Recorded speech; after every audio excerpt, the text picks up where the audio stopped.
제가 오늘 말씀드릴 내용은 굉장히 간단한 컨셉입니다. 일반적으로 서퍼리 케어리스트는 물을 용매로 해서 임프레그네이션 메소드로 제조를 하는 것이 가장 일반적인 방법인데, 저는 그 물을 용매로 하지 않고 리퀴드 카본 다이옥사이드를 이용을 했을 때 우리가 어떤 효과를 기대할 수 있고 또 그 결과는 어떤지에 대해서 말씀을 드리겠습니다. 본 연구는 아미 리서치 오피스의 닥터 피슬로와 노스캐롤라이나 스테이트 유니버시티 프로페서 로버츠와 함께 공동 연구를 수행을 하였습니다.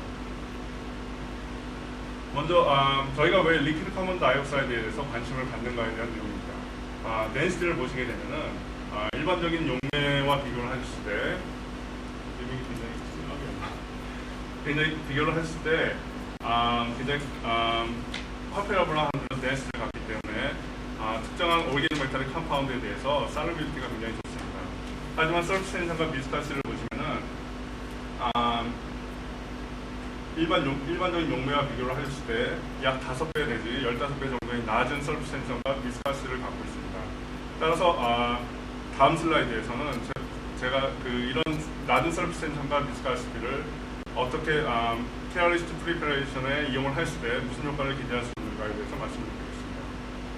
일반적으로 아까도 말씀드렸듯이 서퍼리 케어리스트는 임프레그네이션 메소드로 제조를 하게 되는데, 솔루션을 갖다가 임프레그네이팅 시킨 다음에 주로 솔벤트는 물이 되겠고요. 물을 드라잉을 시킨 다음에 액티베이션을 시키게 됩니다.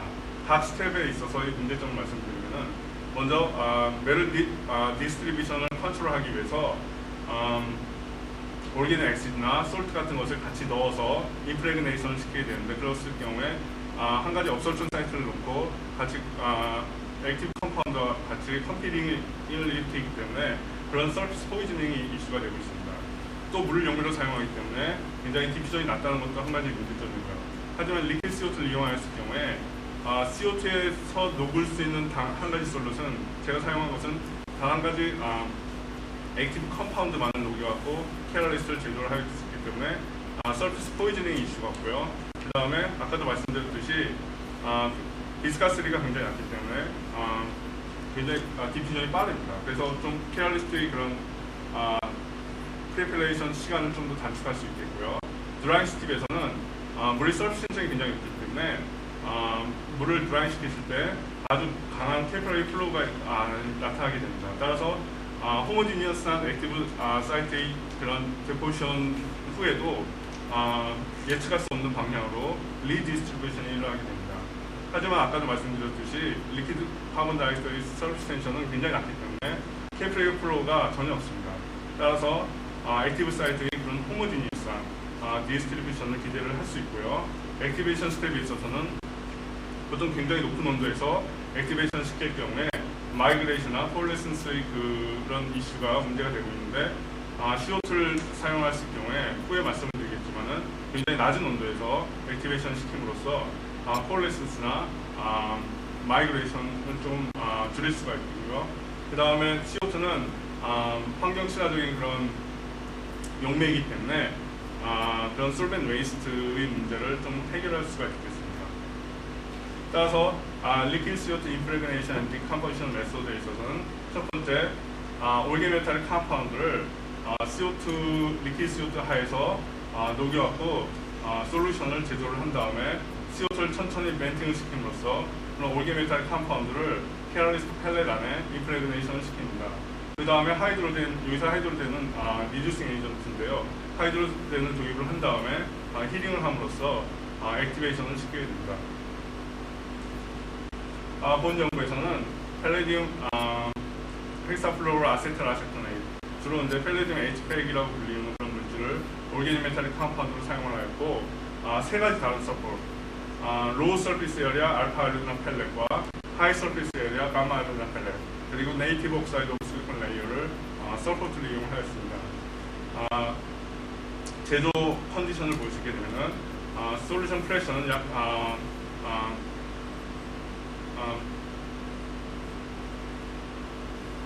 1000 psi.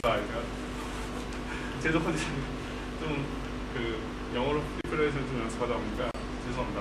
1000 psi 정도 되고, 벤트레이션 약 0.3ml per minute 정도 되고, 그다음 리저션 템퍼레이처는 45에서 150 degree Celsius로 조절을 시켰습니다. 이 그림이 선명하지 않아서 좀 죄송합니다. 먼저 리덕션 후에 팰레디움 일렉트로닉 스테이트를 조사하기 위해서 팰레디움을 네이티브 옥사이드 실리콘 레이어에 데포지션을 시킨 다음에 XPS를 수행을 하였는데요. 이 마지막 픽이 팰레디움 포일, 순수한 팰레디움 포일에 대한 픽입니다. 따라 보시는 바와 같이 팰레디움 3D 픽의 위치와 리덕션 후에 그런 팰레디움 파리클의 그런 픽이 일치하고 있고 높은 바인딩 에너지에서 어디셔널 픽이 없는 걸로 봐서 리덕션 후에 팰레디움의 일렉트로닉 스페이스는 퓨어한 팰레디움, 메탈릭 팰레디움이라고 생각이 되어지고 있고요. 한 가지 재미있는 사실은 리덕션 템퍼레처가 높아짐에 따라서 픽 사이즈가 증가하는 걸로 보아서 좀 더 많은 양의 팰레디움이 하이 템퍼레처에서 데포지션 되어 있다는 것을 알 수 있고요. 아주 낮은 온도인 45도 정도에서도 퓨어한 팰레디움을 메탈릭 팰레디움을 얻을 수가 있습니다. SEM 이미지에서 보시는 바와 같이 온도를 증가함에 따라서 팰레디움 데포지션된 팰레디움 양이 점점 많아진다는 것을 알 수 있고요.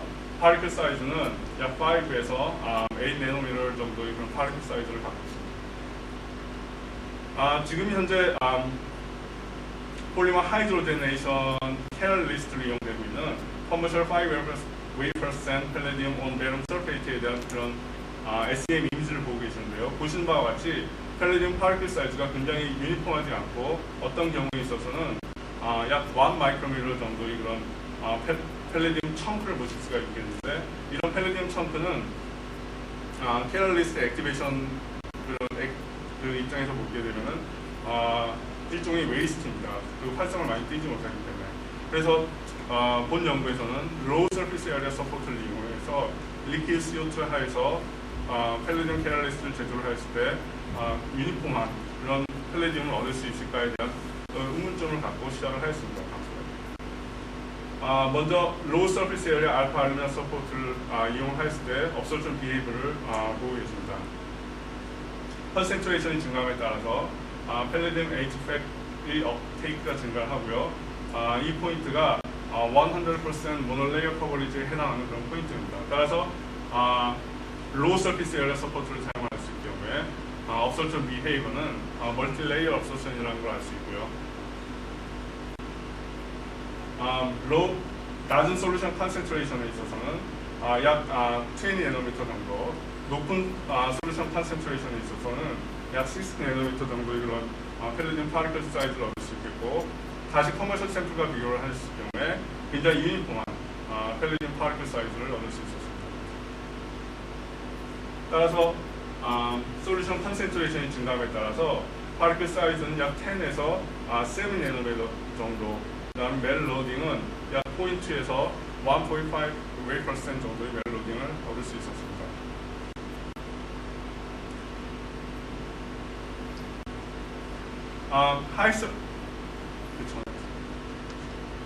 하이 서피스 에리아 게마 알루미늄 서포트를 이용을 했을 경우에 업솔션 비헤이비어는 보시는 바와 같이 랭뮤어리안 타입 업솔션을 얻을 수 있었고, 이 레스트 포인트가 100% 커버리지에 해당하는 그런 포인트입니다. 팰레디움 파리클 사이즈는 하이 서피스 에리아 서포트를 이용했을 경우에 낮은 농도에서는 약 2에서 3나노미터 정도, 높은 농도에서는 약 4에서 5나노미터 정도의 그런 파리클 사이즈를 얻을 수 있었습니다. 다시 커머셜 샘플과 비교를 하셨을 경우에 이런 큰 팰레디움 애그리게이트를 리퀴드 CO2를 이용해서 제조한 그런 팰레디움 캐럴리스트에서는 보실 수가 없겠고, 이 경우 팰레디움 파리클 사이즈는 약 7nm 정도가 되겠습니다. 알루미늄 팰렛 내에 메tal 팰레디움의 디스트리뷰션을 조사하기 위해서 팰렛의 그런 서피스부터 센터까지 5개의 포인트에 해당하는 점에서 EDX 어나리시스를 수행을 하였는데, 알파 알루미늄 서포트를 이용했을 경우에 그런 팰레디움의 그런 디스트리뷰션이 굉장히 균일하다는 것을 알 수 있었고, 낮은 농도에서 감마 알루미늄 서포트를 이용했을 경우에 보시는 바와 같이 에그쉘 스트럭처를 얻을 수가 있었습니다. 그리고 미디엄 컨센트레이션에 해당하는 그런 레인지에 있어서는 또다시 유니폼한 그런 메tal 디스트리뷰션을 얻을 수가 있었고, 농도가 증가함에 따라서 펠레디움 파리클들이 펠렛 외곽 지역에 데포지션이 더 많이 된다는 것을 알 수 있습니다.